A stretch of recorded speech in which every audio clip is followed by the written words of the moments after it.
The rider's sword gradually began to rise. His right arm moved slightly to the side, and when it halted, he'd taken the famous stance of a swordsman, holding his blade up beside his head like a baseball bat. Everyone knew that pose was an invitation.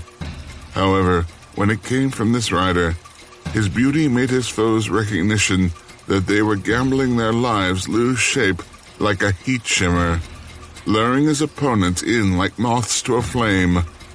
The gravekeeper would be walking into a death trap. The young man in green actually took a step forward. No, he advanced 2 paces.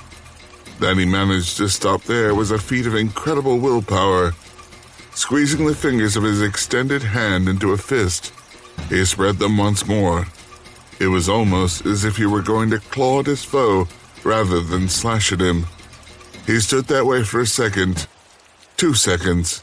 Not bad. Borrowed that trick from the nobility, did he? However... Please, allow me to have this battle. It was a woman, and a young one at that. But neither of the 2 figures moved an inch, and the thread of murderous intent that bound them didn't slacken in the least. Pull. Like a demon hearing a litany of prayer, the young man jumped, making a broad sweep with his left hand. A foot-long blade concealed in his sleeve zipped at the source of the voice. D, I don't want any compensation at all.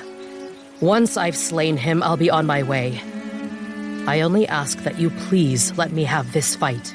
The eyes of the rider, D, shifted ever so slightly to the side, catching sight of the speaker. The blade the young gravekeeper had hurled hung in the air.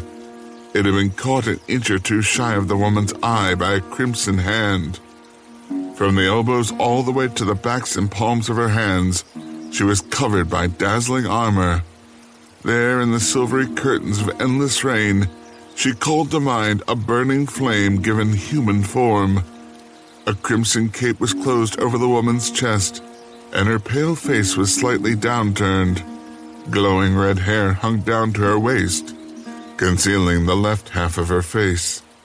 The clasp of her cape was a gold chain.